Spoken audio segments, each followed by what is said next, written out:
साथियों, बात करते हैं आबादी के विषय में आज एक नए टॉपिक पर।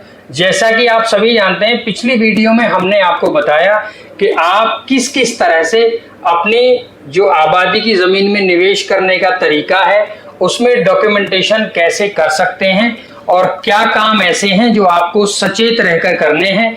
और आपको ये ज्ञान भी होना चाहिए कि किस पेपर की क्या महत्वता है। तो सभी डॉक्यूमेंट्स को आपसे रूबरू कराएं या आप सभी डॉक्यूमेंट्स के बारे में जानें, ऐसी हमारी कोशिश है। आज उसी से जुड़ी एक और टॉपिक हम लेके आए हैं, खसरा खतौनी। जी बिल्कुल, ये खेत का नंबर या खेत का नाम भी कह सकते हैं। ये एक ऐसा नंबर होता है जो भूमि को एक स्पेशल अलग, सबसे अलग नाम भी कह सकते हैं, जिससे खेत की या जमीन की पहचान होती है।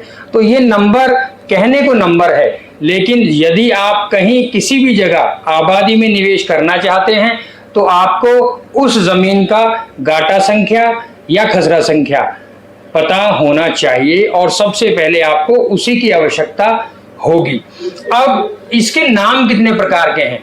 इसे गाटा संख्या भी कहते हैं, इसे खसरा संख्या भी कहते हैं, और इसी के साथ साथ एक होता है खाता संख्या। साथियों, ये दो ऐसे सेक्शंस हैं जिसमें आपकी जमीन को रखा जाता है। लेकिन विशेष बात यह है कि गाटा संख्या कभी भी नहीं बदलती। जी बिल्कुल, मैं बात कर रहा हूं खसरा संख्या के विषय में, जो कभी भी बदली नहीं जाती। और यदि आप बात करें खाता संख्या के विषय में, तो खाता संख्या हर 3 वर्ष में बदली जा सकती है, ऐसा संभव है। लेकिन गाटा संख्या कभी भी बदली नहीं जाती, वो जो एक बार आपकी जमीन का है और हमेशा उससे आप अपनी जमीन को खोज सकते हैं। अब इसका किस किस तरह से आप खोजेंगे, मतलब किस किस तरह से आप इस नंबर का इस्तेमाल कर सकते हैं। साथियों, यदि आप कहीं निवेश करना चाहते हैं और आपने जहां जिस खेत या जिस एरिया में प्लॉट लिया है, सबसे पहले उसका गाटा नंबर आप पता करें, खसरा नंबर पता करें। उसके बाद आप चाहें तो तहसील में जाकर उसकी वेरिफिकेशन करा सकते हैं, या आप खुद भी अपने ही मोबाइल फोन या अपने ही सिस्टम के आधार पर, कंप्यूटर के आधार पर खुद भी ये पता कर सकते हैं कि इस खसरे नंबर में किस किस को मालिकाना हक दिया गया है। और वहीं पर आप ये भी देख सकते हैं कि अब से पहले जिन लोगों ने यहाँ प्लॉट खरीदे हैं, क्या उनके नाम का दाखिल खारिज यहाँ हो चुका है। तो तमाम चीजें आज मैं इस वीडियो में आपको बताऊंगा और आपके लिए बिल्कुल आसान हो जाएगा जमीन का इतिहास निकालना। आप ये वीडियो देखने के बाद किसी भी जमीन का हिस्ट्री निकालने में आपका बाएं हाथ का खेल हो जाएगा। साथियों, अब बात करें उत्तर प्रदेश के विषय में। उत्तर प्रदेश सरकार की एक वेबसाइट है या एक एप्लीकेशन भी है जिसे हम भूलेख के नाम से जानते हैं। आप ऑनलाइन भी कर सकते हैं और यदि आप चाहें तो भूलेख के नाम से उत्तर प्रदेश सरकार की एक एप्लीकेशन भी मौजूद है। सबसे पहले आप वो एप्लीकेशन अपने फोन या कंप्यूटर में इंस्टॉल करेंगे। उसके बाद उसे किस किस तरह से आप इस्तेमाल कर सकते हैं उसके विषय में भी मैं आपको बताऊंगा। अब बेहद जरूरी ये है कि गाटा संख्या सबसे पहले लेना है, उसके बाद उस जमीन की हिस्ट्री कैसे निकाल सकते हैं इसके बारे में जानकारी हम आपको देंगे। अब 2 माध्यम बनते हैं, या आप तहसील जाएं और जाकर जो उससे संबंधित अधिकारी है उससे बात करके उसकी हिस्ट्री जानें। यदि आप अपने ही लेवल पे, अपने ही माध्यम से वो वेरिफिकेशन करना चाहते हैं तो आप बिल्कुल कर सकते हैं। उसके लिए अब मैं बताता हूं आपको करना क्या है।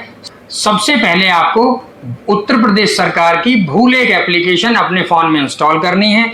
उसके बाद जब आप वो इंस्टॉल कर लेंगे और लॉगिन करने के लिए आपको जो भी वहां पर टर्म्स एंड कंडीशन है उसके आधार पर लॉगिन करके आप एप्लीकेशन खोलने के बाद होम पेज पर पहुंचते हैं। वहां अब सबसे पहला विकल्प आपके लिए आता है, जितने भी उत्तर प्रदेश में जिले हैं उन सभी के नाम वहां पर लिस्ट में दिए हैं। आप जिस जिले की जमीन को सर्च करना चाहते हैं उस जिले को वहां पर सर्च करने के बाद क्लिक कर लीजिएगा। जैसे ही आप जिले पे क्लिक करेंगे उसके बाद दूसरा ऑटोमेटिक दूसरा सेक्शन खुल जाएगा जो उस जिले में जितनी भी तहसील आ रही हैं उन सभी तहसीलों के नाम वहां पर दिए होंगे। तो आपको सबसे पहले ये पता करना है कि किस जिले में आपकी जमीन है। उसके बाद वाला सेक्शन है कि किस तहसील में आपकी वो जमीन आती है। उस तहसील पर जैसे ही आप क्लिक करेंगे उस तहसील में आने वाले सभी गांव आगे अगले सेक्शन में लिस्ट के माध्यम से आपको दिखाई देना शुरू हो जाएंगे। अब जिस गांव की जमीन है वहां उस गांव को उसके नाम के अनुसार सर्च करके आप उस पर क्लिक करेंगे। तो सबसे पहले मैंने बताया जिला सेलेक्ट करेंगे, उसके बाद तहसील सेलेक्ट करेंगे, तहसील के बाद वो गांव जहां वो जमीन आपकी आती है। अब उस गांव पर क्लिक करने के बाद वहां एक ऑप्शन खुलेगा जिसमें ये दिया होगा कि गाटा संख्या दर्ज करें। और मैं बता देता हूं वहां पर गाटा संख्या के साथ साथ यदि गाटा संख्या नहीं है तो व्यक्ति के नाम की जानकारी यदि आपको है कि जिसके नाम पर जमीन है उनका ये नाम है तो उनके नाम के पहले अक्षर के अनुसार भी आप वहां पर सर्च कर सकते हैं। तो ऐसे कई विकल्प वहां दिए हुए हैं। आज हम बात कर रहे हैं गाटा संख्या के विषय में। तो आप गाटा संख्या अनुसार उस पर क्लिक करेंगे और वहां पे वो आपसे खसरा संख्या दर्ज करने के लिए बोलेगा। तो वहां नीचे ही आप देखेंगे न्यूमेरिक की विंडो है, उस पर क्लिक करके आप वो गाटा संख्या वहां पर दर्ज कर दीजिएगा। जैसे ही आप उसे ओके करेंगे, ओके करने के बाद उस गाटा संख्या में जितने भी खाते हैं वो सभी खाते आपको सामने दिखाई देना शुरू हो जाएंगे। उनमें से आपकी डिटेल के अनुसार जो खाता आपको लगता है उस पर क्लिक करने के बाद आप वहां पर नीचे कैप्चा शो होगा, वो कैप्चा वहां पर एंटर करने के बाद जैसे ही एंटर करेंगे वो खतौनी आपके सामने खुल जाएगी और वो उस जमीन का पूरा इतिहास होगा जिसमें आप ये जान सकते हैं कि ये खसरा खतौनी इस जमीन की है। इस खसरा खतौनी के अनुसार ये मालिक इस जमीन के मालिक हैं और अब से पहले इस जमीन में क्या क्रय विक्रय हुआ है उसकी पूरी जानकारी, यहां तक कि यदि उस जमीन पर कोई बैंक लोन भी है तो वो भी वहां पर लिखा हुआ होगा, उसे आप वहां आदेश में पढ़ सकते हैं। तो इस तरह की पूरी जानकारी आप बहुत आसान तरीके से अपने ही फोन पर खुद भी निकाल सकते हैं। इसमें आपको विशेष तौर पर ही तहसील जाने की जरूरत पड़ेगी। अगर आप मालिक के नाम के साथ साथ अगर आप कोई भी डिटेल चाहते हैं तो आप वहीं इस एप्लीकेशन के माध्यम से जान सकते हैं, देख सकते हैं। अब बात आती है कि इस जमीन से संबंधित इस एप्लीकेशन में आप और क्या क्या कर सकते हैं।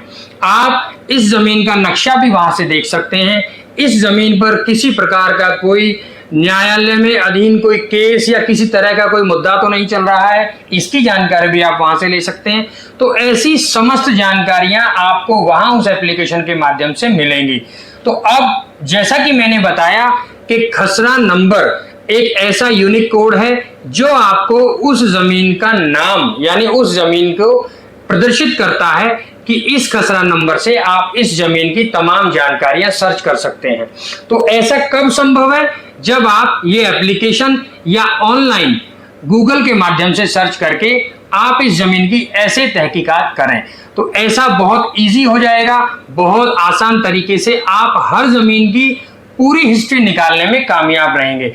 तो साथियों, मैं कोशिश करता हूं कि अपने चैनल के माध्यम से आप सभी तक हर तरह की वो जानकारी पहुंचाऊं जिसके लिए आपकी फिजूल की भागदौड़ बच जाए और आप घर बैठे वो तमाम जानकारियां ले सकें जिसके बाद जमीन या प्लॉट की खरीद फरोख्त आपके लिए आसान हो जाए। तो इस तरह की वीडियोस के लिए आप ये चैनल लाइक एंड सब्सक्राइब करना ना भूलिएगा और उन लोगों तक ये वीडियो जरूर पहुंचाइए जो यहाँ जिला गौतम बुद्ध नगर में किसी भी तरह का निवेश करना चाहते हैं। बाकी यदि आप कोई जानकारी लेना चाहते हैं तो नीचे स्क्रीन पर हमारा नंबर दिया गया है, आप ये नंबर डायल करके वो जानकारी ले सकते हैं। हमसे जुड़े रहने के लिए धन्यवाद। जय हिंद।